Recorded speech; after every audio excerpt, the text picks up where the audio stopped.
Salut à tous et bienvenue. Alors aujourd'hui on est dans un lieu assez spécial. C'est un peu enfer et damnation 2.0. On est au fin fond de l'Andalousie, alors vraiment au fin fond dans la province de Huelva, qui je le rappelle est le plus à l'ouest de l'Andalousie, frontalière avec le Portugal. Nous sommes exactement autour des mines du Rio Tinto et donc de la localité portant ce nom, Rio Tinto. Alors comme vous pouvez le voir ici, c'est un des monuments, enfin il y a une mine que vous pouvez rentrer ici, vous pouvez la visiter. Donc là on va vous montrer un léger panorama de ce que c'est, cette terre très rouge. Et donc pourquoi on se retrouve ici? Tout simplement pour faire suite aux vidéos que j'avais faites sur la naissance du foot en Espagne, puisque la véritable naissance, j'ai parlé de l'histoire de Gaucín, mais elle est ici. Elle n'est même pas à Huelva capitale, elle est avant tout au Rio Tinto. Alors pourquoi? On va rappeler que l'Espagne est encore plus l'Andalousie, qui est la région la plus pauvre historiquement, avec l'Extremadura. Je salue tous mes amis d'Extremadura, parce qu'en plus ils n'ont même pas l'attrait touristique de l'Andalousie.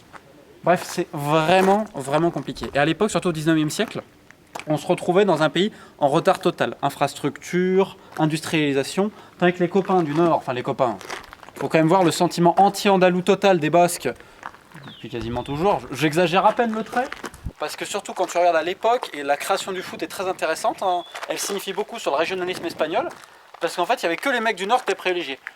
Évidemment le centralisme madrilène, la Catalogne et le Pays Basque. C'était les trois régions avec le plus d'argent. Même Valence, si on peut aller se faire voir. Bref, on va montrer un petit passage. Bref.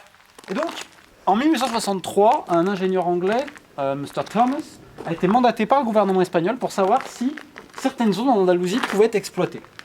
Alors que regardez là quand même, on va montrer. Alors, bon, par exemple, on va peut-être m'entendre en double. Si vous rentrez dans ce taux-là, bon alors c'est des eaux du Rio Tinto. En fait là on voit pas tellement, mais elle est totalement rouge et c'est naturel, hein, je le répète. Alors vous pouvez mettre la main dedans, mais si par exemple vous mettez un habit, et ben vous aurez un souvenir à vie, puisque ça ne part pas. C'est une eau assez spéciale, mais on y reviendra plus tard, et je ne suis pas non plus scientifique, on va passer par le tunnel. Donc comme je disais, en 1863, Mr. Thomas est venu et a déclaré qu'il n'y avait pas de problème et tout. Alors vous imaginez bien que l'Empire britannique raffolait d'ingénieurs et déjà d'un certain capitalisme, donc ils sont venus parce que ça leur coûtait une bouchée de pain, même si je pense que c'est 95 millions de pesetas qu'ils ont investi à l'époque, ouais, avec l'aide d'un Allemand, et Matheson, et l'aide d'une banque anglaise. C'est l'Allemand qui a convaincu tout le monde et qui est venu ici. Donc en 1873 officiellement se crée la Rio Tinto Company Limited, donc une entreprise britannique, on va dire même anglaise, qui fait écho à celle de Tarsis. Les mines de Tarsis c'est pas très loin, mais il y avait beaucoup moins exploité, qui était tenue par des Écossais. On va avancer un petit peu. Ensuite, rapidement, parce que le football était déjà quand même bien implanté en Angleterre et en Écosse, il commençait, on va dire, à se révéler, à appartenir pas uniquement aux élites. Mais ici, forcément, les expatriés, réfléchissez bien, c'est pas le tourneur fraiseur qui allait partir, hein. C'est évidemment les marins. Mais les marins, alors eux, ils n'allaient pas créer un club, ils allaient être le premier contact avec la population. Parce que la population allait voir quoi? Des mecs jouer sur un port, et comme le disait un journal local de Ferrol dans le Nord, le bled de Franco d'ailleurs, les fils de la perfide Albion, j'aime beaucoup de journalistes, les fils de la perfide Albion, qu'aujourd'hui on peut traiter quasiment de fils d'écro des putas, c'est normal, on va continuer à avancer, jouaient un drôle de jeu, donc c'était fait arrêter par des policiers qui pensaient qu'ils se battaient et qu'il y avait un trouble à l'ordre public, alors que non, ils jouaient simplement au foot. Donc voilà, c'est eux qui ont vraiment commencer le déroulement du foot envers les populations locales, parce qu'en fait les Britanniques quand ils venaient, et c'est l'exemple typique du Rio Tinto, c'était à l'abri de tout le monde, hein. C'était dans leur chalet, leur quartier privé. Quand vous allez dans la localité de Rio Tinto qui se situe pas très loin d'ici à quelques kilomètres, donc c'est un bourg aujourd'hui quand même assez vivant, hein.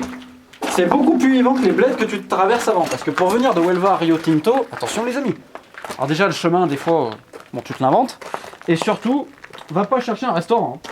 Parce qu'on a quand même cherché 35 bornes, hein. Et je parle pas d'un restaurant, non, je parle juste d'un truc où il y avait quelque chose à manger. Il y a quelques bars que tu trouves, mais tu fais des pueblos où il n'y a rien. Pozuelo, par exemple, je remercie tous mes amis de Pozuelo, la route elle est même pas goudronnée, je te parle de la route principale. C'est un spectacle assez, on va dire, marrant. Donc quand tu arrives à Rio Tinto, tu vois un grand terrain de foot d'ailleurs au début, et évidemment ils disent que ce sont les pionniers du foot, encore plus que Huelva, même si c'est pas très loin. Il faut comprendre que tout ce qui était exploité dans les mines partait avec le train direction le port de Huelva. Il y avait 80 km, aujourd'hui tu mets à peu près 1 heure entre les deux villes en voiture, avant tu mettais 5-6 heures. On va dire c'est beaucoup, mais je rappelle qu'à l'époque les trajets ici se faisaient en mule, hein. Donc vous imaginez tout ce que vous gagnez. Donc c'est pour ça qu'ils ont exploité. Ils ont fait venir du personnel médical aussi, dont le fameux docteur Mackay, son frère était déjà là. Et en fait il y avait des grosses épidémies sur les ouvriers, et donc il a appelé son frère qui était en train de pêcher la truite, c'est véridique, hein. J'ai eu le témoignage de son petit-fils et arrière-petite-fille, Charlotte, que je salue très fort. Et en fait, il a reçu ce télégramme quand il pêchait à la truite, et donc il a fait son sac, et il a pris le bateau, et il est arrivé à Huelva. Et c'est lui, donc ensuite, qui est venu dans les mines du Rio Tinto, et qui a vraiment insufflé les parties entre Tarsis et le Rio Tinto, sachant que lui était écossais. Et ensuite, donc, il y avait le club du Rio Tinto qui faisait d'autres activités, polo, tennis.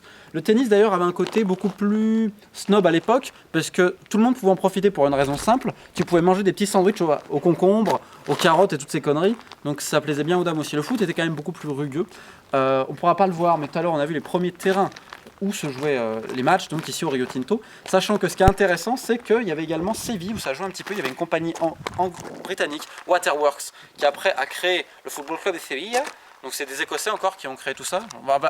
Je ne sais pas parce que j'aime ce pays, c'est une réalité, c'est que l'Écosse a une influence beaucoup plus importante que les Anglais dans la parution du foot ici, tout simplement parce que c'est eux qui l'ont fait. Et donc ce qui est intéressant, c'est qu'on voit témoignage dans un journal local, La Provenza. La Provenza, c'était le journal à l'époque de Huelva au 19e siècle. Et en fait, vu que le Rio Tinto, ça apportait tellement d'argent, il faut se rendre compte qu'ils étaient numéro 1 au monde, dans tout ce domaine qu'ils exploitaient, au monde. Vraiment se rendre compte de ça. Donc en fait, le journal était obligé de retranscrire certaines choses qui plaisaient aux Britanniques. Donc il y avait des pages en anglais, et notamment sur l'anniversaire de la reine. Donc, ce que tu verrais pas en Andalousie. Et donc, toutes les activités liées au club de Huelva et liées au club du Rio Tinto étaient notées. Au club du Rio Tinto, non, surtout au club de Huelva, excusez-moi, étaient notées. C'est 23 décembre 88 ou 89. Oh là là, mon Dieu, j'ai un doute. 88, 89. J'ai un doute. Pour la fondation du club de Huelva, vous m'excuserez, vous cherchez, des fois je perds un peu le fil. Et donc il y avait tout qui était noté dans la Provenza parce que forcément le Rio Tinto était derrière. Et donc ce qui est intéressant, ce que je voulais dire, c'est que dans ce journal, la Provenza, des fois tu avais des interviews de joueurs qui ont fait des parties de foot. Et il y en a un, Mr. Young, qui disait, je crois que c'était dans les années 20, que les premiers à jouer au foot, c'était le Rio Tinto évidemment, Huelva et Séville. Et donc pour aller, mais c'était à l'époque, c'était compliqué. Et c'est là où en fait c'est très baroque le foot en Espagne, c'est que sans cheval, pas de football. Je m'explique. Pour sortir de la mine, tu fais comment ? Là, tu prends ton cheval à 11h ou minuit, tu sors et ensuite tu dois prendre un train un train, pas à grande vitesse, qui t'emmène jusqu'à Séville. Il y avait beaucoup de parties qui se faisaient à Séville. Donc comme disait le mec, quand tu arrives à Séville, t'étais complètement KO. Et donc c'est pour ça qu'il y avait des types qui jouaient avec 4 joueurs de Huelva, 4 joueurs des mines de Rio Tinto, 3 de Séville. Et ça faisait des matchs un peu comme ça. Ils disent qu'ils ont même joué des équipes avec des contingents allemands. On reviendra un jour sur l'importance des Allemands, dans l'importance du foot également, dans l'implantation du foot en Europe, parce qu'ils ont été très importants. Donc il y a également eux. Donc on a à peu près un panorama de ce qui s'est passé ici dans les années 1870-1880, sachant qu'on va terminer là-dessus quand Huelva se crée. En 88 ou 89, j'ai un horrible doute et je mérite honnêtement une tarte, parce que c'est un scandale d'oublier ça, monsieur Molina.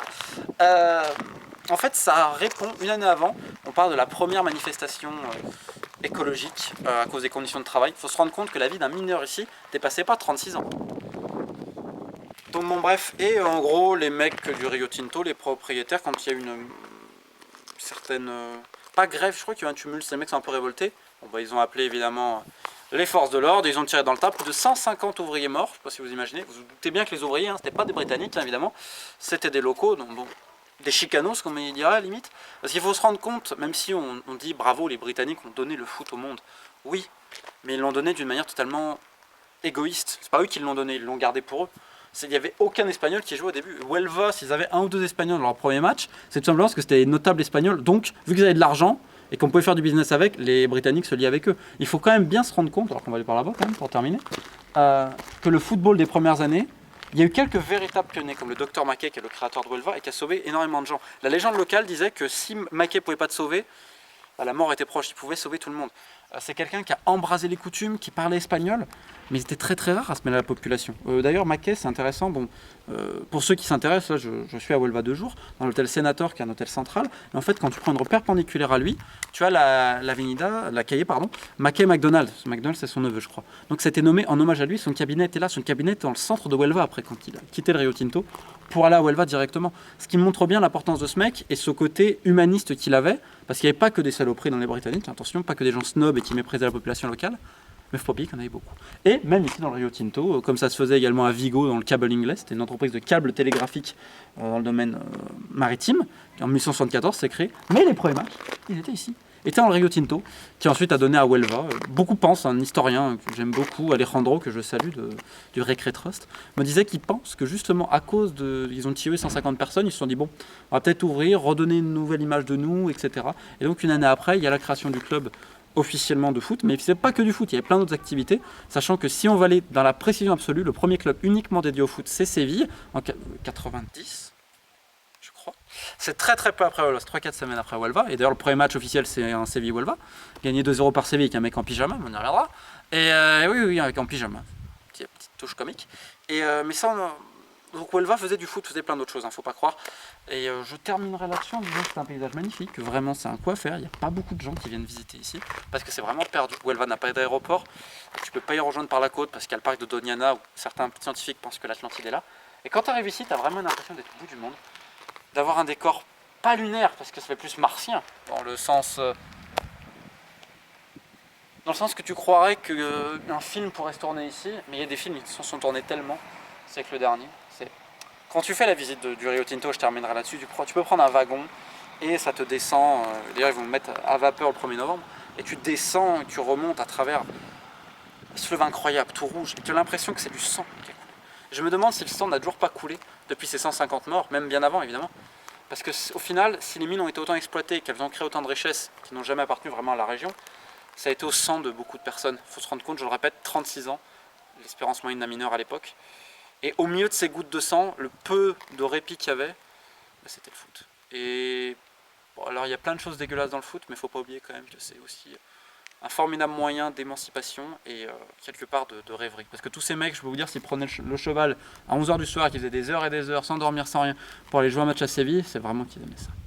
Sur ce, je vous souhaite une excellente journée. On se retrouvera bientôt à Huelva même pour montrer certains lieux et retourner sur cette série alors que les mouches m'attaquent pour parler de l'histoire du foot espagnol. Sur ce, je vous dis une excellente fin de journée et viva Andalucía!